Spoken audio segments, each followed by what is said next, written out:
Hello human! Welcome back to the wonderful world of Aline English. Bienvenue pour ce deuxième épisode de notre histoire de mots. Aujourd'hui, nous allons nous transporter dans notre monde fictif pour assister à la conversation de nos trois personnages le jour où ils se sont rencontrés. Puis, nous verrons les différentes phrases que l'on peut faire quand on veut échanger en code anglais des informations sur le nom, l'âge et le lieu de naissance.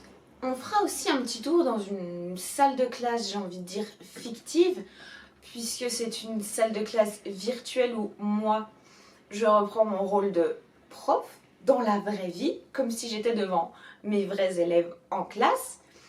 Et je vais te montrer un petit peu ce que nous, en tant que professeurs, on peut te poser comme question quand tu es en classe pour vérifier si tu as bien compris les informations d'un document. Et ensuite, je te montrerai les réponses qui sont attendues par tes professeurs quand on te pose ce genre de questions. Et tu verras, si tu appliques ma méthode, tu vas trouver ça hyper simple. Alors, si tu es prêt à apprendre ou réapprendre à te présenter en anglais, en route pour la vidéo!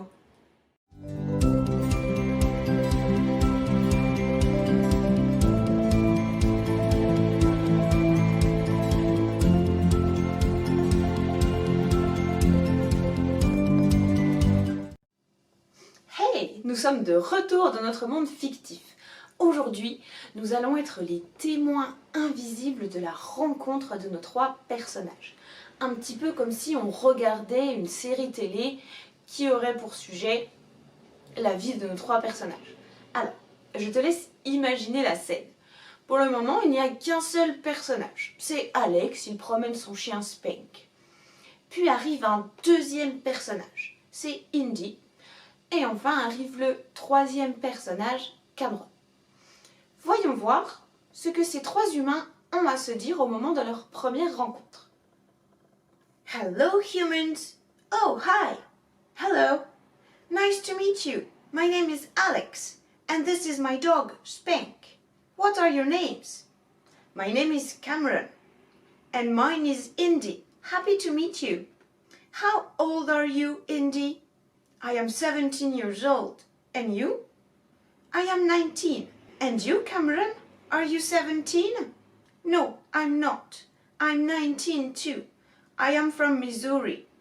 Indy, where are you from? I am from California. And you, Alex? I am from London, England.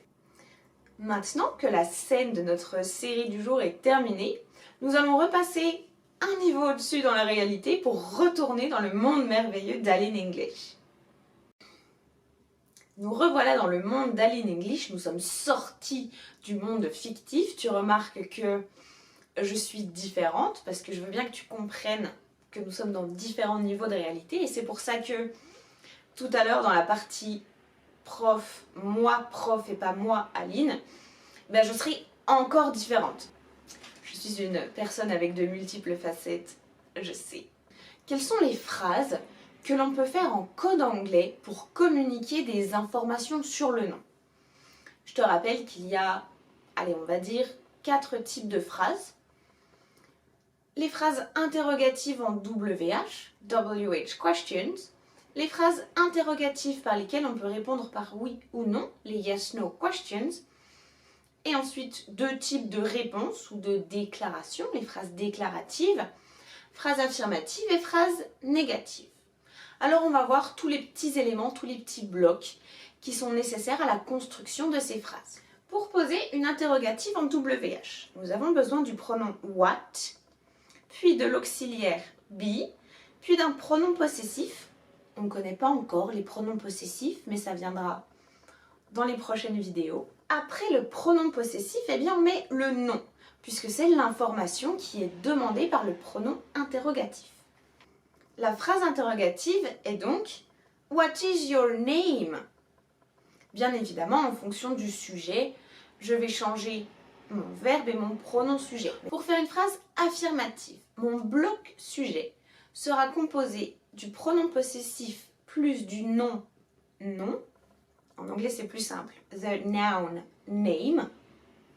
Après mon bloc sujet, je vais avoir mon bloc auxiliaire avec toujours be. Et enfin, l'objet, la réponse à la question, mon nom. Mon nom à moi, pas mon nom, le nom non. La réponse est donc My name is Aline. Si j'ai mal compris une question, je peux avoir besoin de reformuler et c'est là que je vais poser ma question en yes/no. Pour la construire, j'aurai besoin de commencer par mon auxiliaire be, puis de mettre mon possessif, plus le mot name, plus le nom que je pense avoir compris. Ma question en yes/no, ce sera Is your name Alex? À la forme négative, eh bien c'est exactement la même chose. Je commence avec mon bloc sujet possessif plus nom name. Je vais le dire en anglais, tu comprendras la différence. Ensuite, mon auxiliaire be plus mon petit marqueur de négation, not, plus le nom que la personne pense qui est le mien. Puis je viens reprendre my name, sauf que comme je ne veux pas le répéter et je remplace my name par it, j'ajoute ensuite be et enfin mon vrai nom. Phrase d'exemple. My name is not Alex, it is Aline. Quelles sont les choses, quels sont les blocs que j'ai besoin d'avoir en ma possession pour exprimer cette information en code anglais? Pour me présenter, donner mon nom, j'ai besoin de connaître les pronoms possessifs, la conjugaison de be au présent, et c'est tout. Pas grand chose. There are 3 characters. What are their names? La moi prof vient de nous poser une question. Comme tu peux le voir au tableau, j'ai repris en couleur les différents blocs. Dans la question de la prof, il y a 2 phrases simples. Une phrase déclarative, there are 3 characters, il y a 3 personnages, suivie d'une interrogation en WH, what are their names? Nous avons donc le bloc WH, le bloc auxiliaire et le bloc sujet qui est composé de their names. Le their, c'est le pronom possessif qui correspond à la 3e personne du pluriel, puisque comme nous avons 3 personnages, eh bien notre sujet est bien à la 3e personne du pluriel. Nous parlons de il ou elle au pluriel. La réponse attendue, c'est the names of the 3 characters, bloc sujet, are, auxiliaire, puis les noms de mes 3 personnages, Alex, Indy and Cameron. Si on formule la question autrement, what are the names of the characters? La réponse attendue, c'est que toi tu reprennes le possessif, donc que tu comprennes que the 3 characters peut devenir le pronom they, que tu te rappelles que quand on a they en sujet, le pronom possessif associé c'est their names are Alex, Indy and Cameron. On garde bien le bloc sujet, their names, l'auxiliaire, are, et puis je donne la réponse à la question. Je viens donner l'information qu'il manque. Is the name of the woman Cameron? Pour cette question, c'est une yes/no. On commence bien par l'auxiliaire be. Ensuite, je mets mon sujet, the name of the woman, le nom de la femme. Et enfin, je donne l'information que je pense être bonne, Cameron. Alors, la question posée, c'est est-ce que le nom de la femme, c'est Cameron? Réponse attendue, no, it is not. Phrase négative, je reprends avec une phrase positive, je sépare les deux par une virgule. Her name, son nom, is Indy. Et comme c'est une femme, je sais qu'il faut que j'utilise le pronom possessif de la 3e personne du singulier au féminin, her. Je peux également poser la question sous forme de WH. What is the name of the woman? La réponse sera donc her name is Indy. En disant her name, en fait, en français on dirait le nom de la femme, son nom. En anglais, the name of the woman, her name.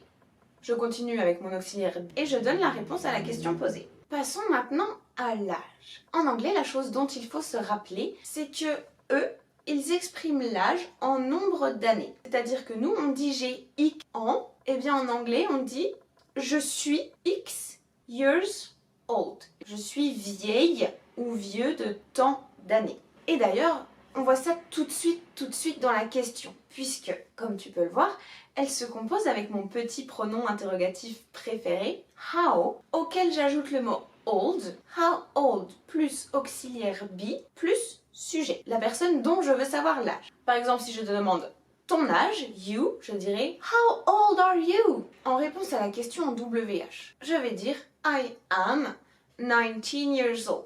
Si j'ai mal compris et que je veux te faire reformuler, je vais dire ce que j'ai compris. Donc je commence ma question en yes, no avec be, plus mon sujet, toi, puisque je veux savoir ton âge, puis le nombre d'années que je pense avoir compris que tu as, et je garde bien old. Question, are you 17 years old?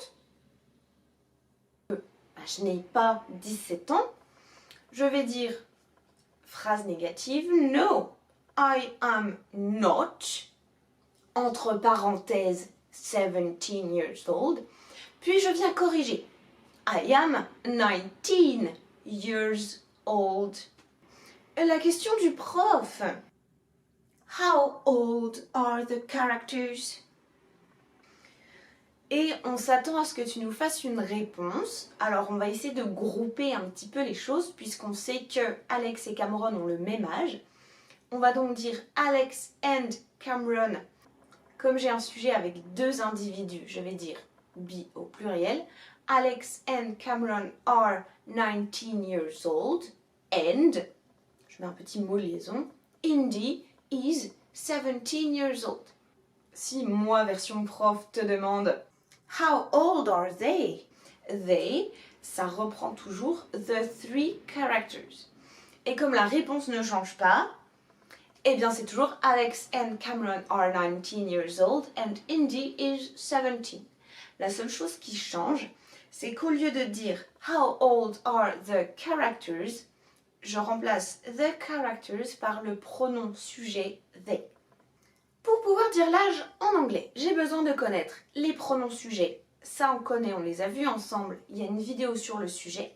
Je vais te la mettre quelque part par là, peut-être. Ça pourrait être une bonne idée si tu ne l'as pas vue.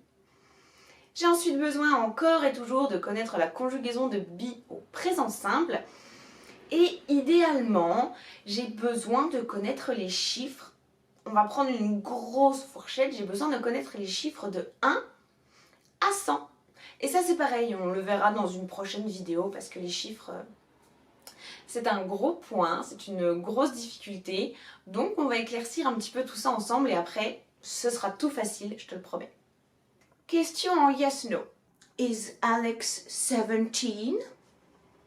Donc là, moi prof, je veux m'assurer que tu as bien compris l'âge des différents personnages et je te pose une question. Et je fais un petit peu exprès de te poser une question fausse pour que toi, tu aies l'opportunité de me corriger et de me donner la bonne information. Je m'attends donc à ce que tu me répondes « No, he is not » entre parenthèses, 17 years old, virgule. Donc je commence ma deuxième partie de phrase « He is 19 years old ». J'apporte l'information correcte. Autre question en WH, parce que je veux être vraiment sûre que tu as bien compris l'âge des trois personnages. How old is Cameron? Là, je te demande un seul personnage. La réponse attendue, c'est Cameron is 19. Ou bien, tu n'as même pas besoin de reprendre Cameron, tu peux directement utiliser son pronom sujet, he, comme c'est un individu masculin. He is 19. On garde aussi le years old entre parenthèses. Passons maintenant à l'origine, le lieu de naissance. Point important, pense que pour indiquer un point d'origine, il faut toujours utiliser from. En français, on dira je viens de. Et bien en anglais, ce de, c'est pas of. On va pas faire une traduction mot à mot. Alors, question en WH. Where are you from? Je demande d'où tu viens. Réponse affirmative, I am from, et après je donne le nom de l'endroit. I am from France. Si on a mal compris et qu'on veut s'assurer un petit peu qu'on a bien compris, tu pourras me dire Are you from Finland? Alors je ne sais pas comment on peut confondre France et Finland, mais on va dire qu'on l'a fait. Eh bien moi je te dirais No, I'm not, entre parenthèses, from Finland, virgule, je corrige, I am from France. Where are they from? Le teacher t'a posé une question. They, c'est toujours nos trois personnages. Et comme ils viennent tous d'un endroit différent, on va donc dire Alex is from London, England, Indy is from California, and Cameron is from Missouri. Alors oui, en français on dit Missouri, puisqu'il y a deux S. En anglais on dit Missouri. Question yes-no.